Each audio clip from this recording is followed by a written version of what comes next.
पत्नी के असमय गुजर जाने के बाद अब चमन की जिंदगी में कमला ही सब कुछ थी। उनके बेटे दामाद को कमला फूटी आंख भी नहीं भाती थी। आखिर कौन थी कमला और क्यों बगैर शादी किए भी चमन उस पर जान छिड़कते थे।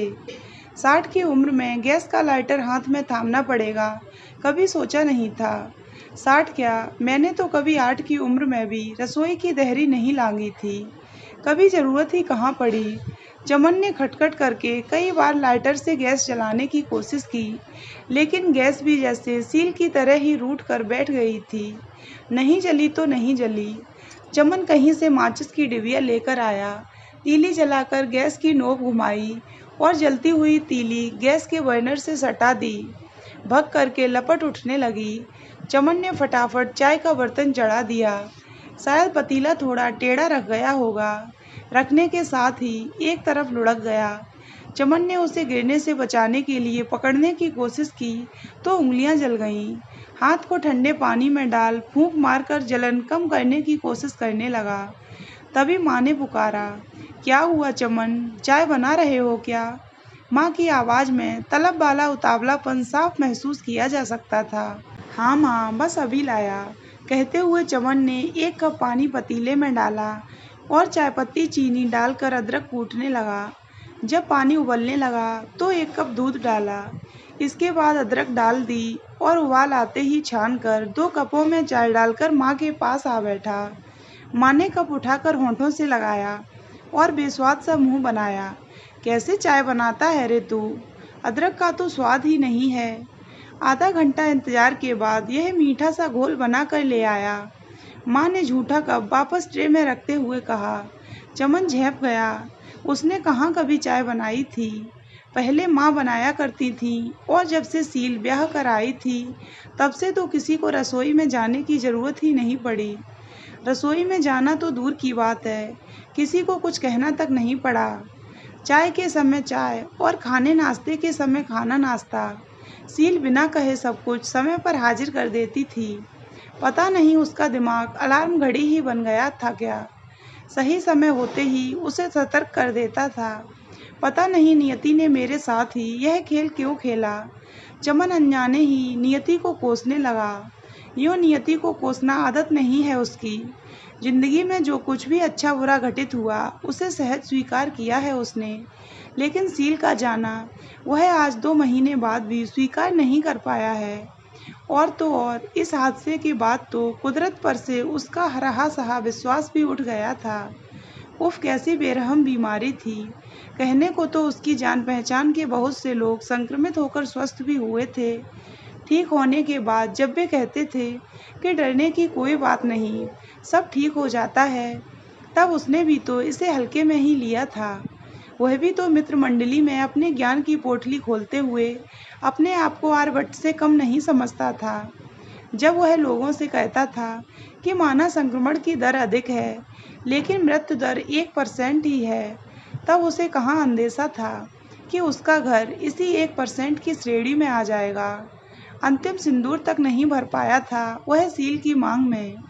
प्लास्टिक की किट में बंद सील कितनी कातर लग रही थी, देखते ही कलेजा मुंह को आ गया था। लोग सील के जाने को कोविड की मर्जी कहकर उसे सांत्वना देते, लेकिन वह इसे भी स्वीकार नहीं कर पा रहा था। वह तो इस महामारी को कोस रहा था जो आज अचानक काल बनकर आई और उसकी दुनिया में अंधेरा कर गई। कोई कम भागदौड़ नहीं की थी उसने। दिन में 4 बार सील का ऑक्सीजन लेवल चेक करता था, गर्म पानी, भाप और माँ से सुबह शाम आयुर्वेदिक काढ़ा भी बनवाता था, लेकिन सील की तबीयत में कुछ खास सुधार नहीं हो रहा था। और उस दिन तो जरा सा ऑक्सीजन लेवल कम होते ही वह उसे लेकर अस्पताल भागा था। अस्पताल प्रशासन ने आईसीयू बेड उपलब्ध न होने का कहकर उसे निराश लौटा दिया था। वह तो उसकी जान पहचान काम आई और वह किसी तरह सील को एक निजी अस्पताल में भर्ती करवा पाया था। उसके बाद दवाओं और ऑक्सीजन की कालाबाजारी का ऐसा घिनौना खेल शुरू हुआ कि बस पूछो मत। 100 का सामान 1000 में भी नहीं मिल रहा था। पैसों की परवाह न करते हुए वह सब संसाधन जुटाने की कोशिश कर रहा था, लेकिन तमाम प्रयासों के बावजूद वह सील की उखड़ी सांसों की लड़ी जोड़ नहीं पाया और खाली हाथ घर लौट आया।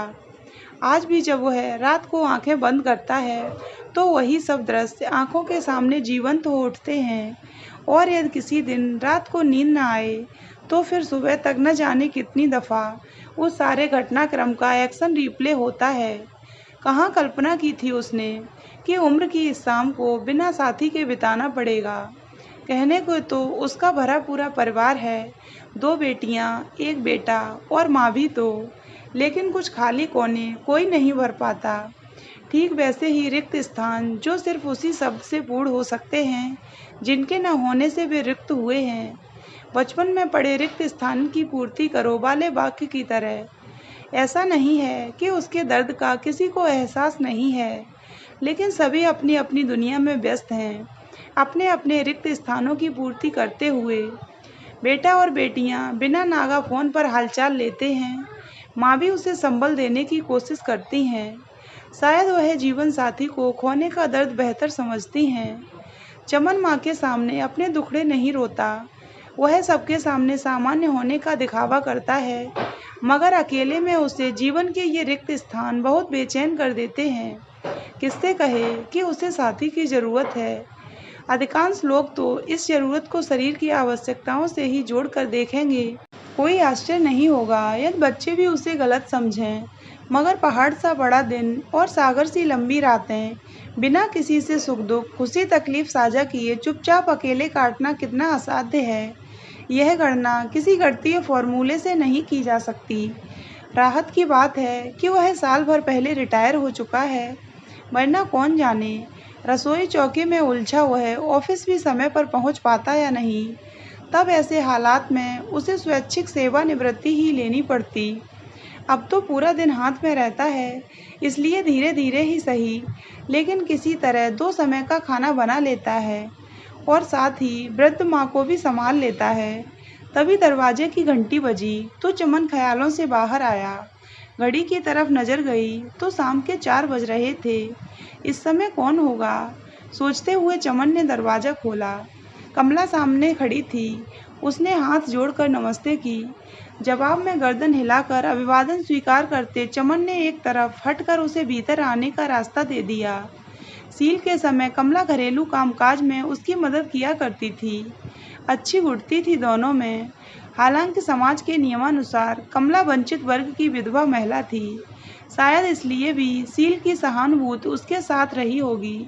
चमन ने कभी सील के अधिकार क्षेत्र में दखल नहीं दिया था, इसलिए कमला के बारे में वह केवल कयास ही लगा पा रहा था। लेकिन इतना जरूर जानता था कि अनेक बार सील कमला की आर्थिक मदद भी किया करती थी। ऐसा वह दावे से इसलिए कह सकता है क्योंकि सील उससे कोई बात छिपाती नहीं थी। जिन दिनों सील संक्रमित हुई थी, उन्हीं दिनों कमला भी बीमार पड़ी थी। पता नहीं किसको किससे संक्रमण मिला था। सील को अस्पताल में ले जाने की ज़रूरत पड़ी थी, वहीं कमला अपने घर में ही आइसोलेट रही थी। उसके बाद आज ही कमला घर आई है। अभ्यस्त सी कमला आंगन से होती हुई घर के अंदर चली गई। उसके पीछे पीछे चमन की माँ कमरे में आ गई।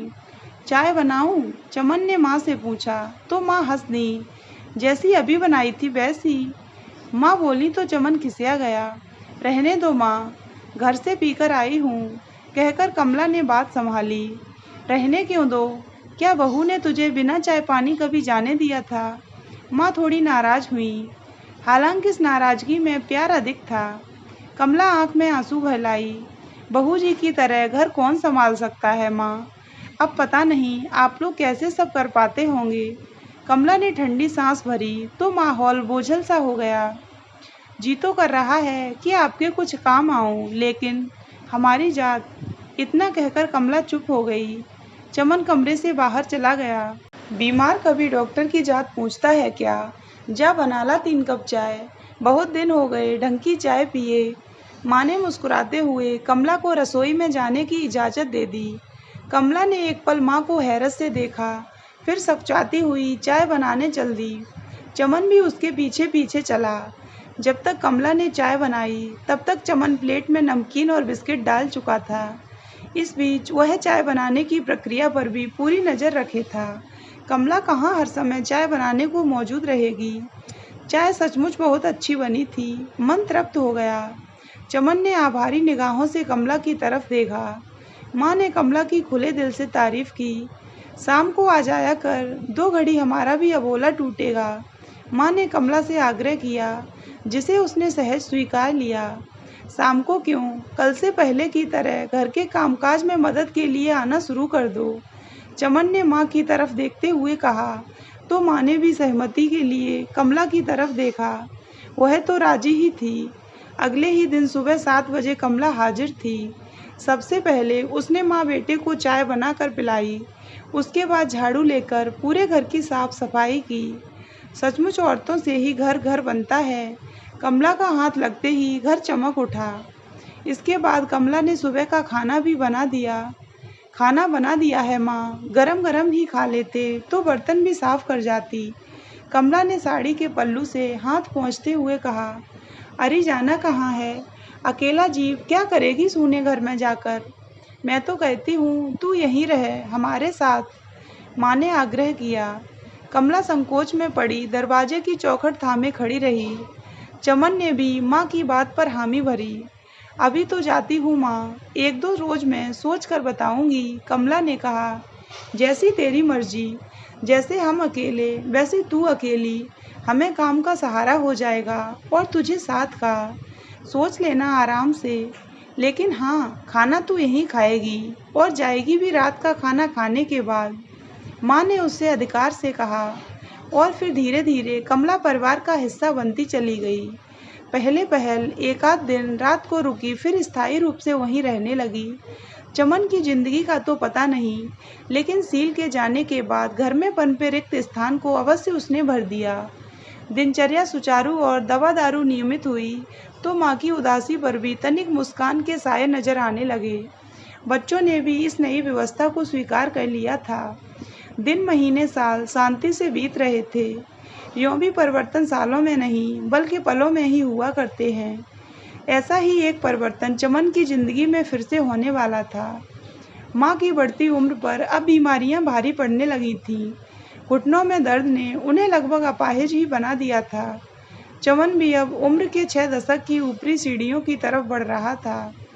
ऐसे में माँ की पूरी जिम्मेदारी कमला पर ही आ पड़ी थी और वह उसे बखूबी संभाल भी रही थी। ऐसी ही एक काल रात्रि में माँ को दिल का दौरा पड़ा और वे कमला से चमन को संभालने की जिम्मेदारी का वादा लेकर अनंत पथ की यात्री हो गईं। आखिरी समय माँ की जो हालत थी उसे देखते हुए कमला का चमन को संभालने की जिम्मेदारी लेने का वादा करना मानवीयता के नाते लाजिम था, ताकि माँ निश्चिंत होकर देह त्याग सकें। लेकिन व्यावहारिक रूप से यह उतना ही कठिन था। अब तक तो माँ इस अनाम बेनाम रिश्ते की ढाल बनी हुई थी, लेकिन अब तो सारे भार चमन और कमला को अपने सीने पर ही झेलने होंगे। माँ की तेरहवीं के लिए पूरा परिवार एकत्रित हुआ। चमन के भविष्य का फैसला भी तो अब उन्हें ही करना था। कैसी विडंबना थी कि जिन बच्चों का भविष्य चमन ने गढ़ा, आज वे ही उसका भविष्य निर्धारित करने वाले थे। भविष्य तो चमन का निर्धारण होने वाला था, लेकिन कमला जानती थी कि उसका भविष्य भी उनके निर्णय के साथ ही निर्धारित होगा। वह घर के अन्य काम निपटाने में लगी थी, लेकिन उसके कान माँ के कमरे में बैठी परिवार की पंचायत पर ही लगे थे। क्योंकि पंचायत बेशक चमन के परिवार की थी, लेकिन फैसला तो उसी के भविष्य का होने वाला था ना। सबने मिलकर तय किया कि फिलहाल इस पुश्तैनी घर को ताला लगा दिया जाए। चमन बारी बारी से तीनों बच्चों के पास रहेंगे। उचित मूल्य मिलने पर घर को बेच दिया जाएगा। निर्णय जानकर कमला ने मन ही मन माँ से माफ़ी मांगते हुए अपना सारा सामान समेटना शुरू कर दिया, क्योंकि वह उन्हें दिया अपना वादा पूरा नहीं कर सकेगी। अपना घर छोड़ने के निर्णय से खुश तो हालांकि चमन भी नहीं था, लेकिन अब उसमें विरोध करने की शक्ति भी नहीं बची थी। इतना सब होने के बाद भी वह कमला को लेकर परेशान था। जिस स्त्री ने उसके लिए इतना कुछ किया, क्या उसके प्रति उसकी कोई नैतिक जिम्मेदारी नहीं बनती? क्या वह स्वार्थी नहीं हो गया है? कमला को इस तरह अधर में कैसे छोड़ा जा सकता है, जबकि वह अच्छी तरह से जानता है कि जब से वह उनके साथ रहने लगी थी, तब से उसने समाज से अपने सारे रिश्ते नाते काट लिए थे। चमन देर रात तक करवटें बदलता रहा। बच्चों के निर्णय के अनुसार आज सुबह उसे बड़ी बेटी के साथ जाना था। कमला सुबह की चाय बना लाई थी। सबको उनके कमरों में देकर उसने चमन को चाय का कप थमा दिया और खुद भी वहीं उसके पास जमीन पर बिछी दरी पर बैठ गई। आज तक वह चमन के सामने कभी कुर्सी पर नहीं बैठी थी। दोनों के बीच पसरे सन्नाटे को चाय की चुस्कियां भेद रही थीं। तभी बड़े दामाद आ गए। हम लोग 10 बजे निकलेंगे। आप 3 जनों का दोपहर का खाना बनाकर पैक कर देना। दामाद ने कमला को लक्ष्य कर कहा। कमला ने एक निगाह चमन पर डाली और सिर झुकाकर हामी भर दी। खाना 2 जनों का ही पैक करना, मैं कहीं नहीं जा रहा। चमन ने चाय का खाली कप ट्रे में रखते हुए कहा तो कमला ने चौंक कर उसकी तरफ देखा। आप यहाँ अकेले कैसे रहेंगे? दामाद ने आश्चर्य से पूछा। बातचीत की आवाज़ें सुनकर घर के शेष सदस्य भी वहाँ आ गए। कमला कोई फुल टाइम मेड नहीं थी जिसे हमने अपनी देखभाल के लिए रखा था। यह इस परिवार का हिस्सा है। इसने हमें तब संभाला जब हम डांवाडोल हो रहे थे। अब मैं इसे यूँ मझधार में छोड़कर नहीं जा सकता। चमन ने अपना फैसला सुना दिया। लेकिन आप दोनों अकेले एक घर में रहेंगे तो समाज क्या कहेगा? जब तक माँ थी सब ढका हुआ था, लेकिन अब इस तरह मेरी तो कुछ समझ में नहीं आ रहा। बहू ने अपने सिर पर हाथ रखते हुए नाराज़गी जताई। किसी को कुछ भी समझने की ज़रूरत नहीं है। रही बात समाज की, तो उसका सामना मुझे करना है। तुम लोग तो इतने दूर रहते हो कि मेरे होने या न होने से तुम्हारे समाज को कोई फ़र्क नहीं पड़ेगा। यदि मेरे बारे में कोई पूछे तो दूसरे भाई बहन के पास होने का कह देना। वैसे मैं तुम लोगों के पास आता जाता रहूँगा। चमन ने 2 टूक कहा। तो क्या आपने इनसे शादी कर ली? छोटी बेटी ने संशय से पूछा। शेष भी चमन के मुंह से सच्चाई जानने को उत्सुक थे। अब इन बातों से कोई फर्क नहीं पड़ता कि हमने शादी कर ली या करने वाले हैं, या फिर बिना शादी किए साथ रहने वाले हैं। हम वैसे ही रहेंगे जैसे माँ के साथ रहते थे, यदि कमला चाहे तो। कहते हुए चमन ने कमला की तरफ देखा। 6 जोड़ी आंखें भी उसी पर टिकी थीं। कमला क्या कहती, सब कुछ उसकी नम आंखों ने कह दिया था। उसने कृतज्ञ निगाहों से चमन की तरफ देखा। उसने उसे जिंदगी के बहुत बड़े रिक्त स्थान से जो बचा लिया था। अब इस घटना को हुए 4 साल हो गए हैं। कमला चमन की जिंदगी का हिस्सा है। अब तो बेटी दामाद भी उसे ऐसे लेते मानो वह घर की कोई सदस्य हो। 2 बार तो वह और कमला एक साथ बेटी के घर भी रह आए। बेटी ने उन्हें कमरे तो अलग दिए पर बराबर के। कमला न मालकिन थी न नौकरानी, वह घर की पूरी सदस्य थी। तो दोस्तों, अगर आपको ये कहानी अच्छी लगी हो तो वीडियो को लाइक करें और हमारे चैनल को सब्सक्राइब अवश्य करें।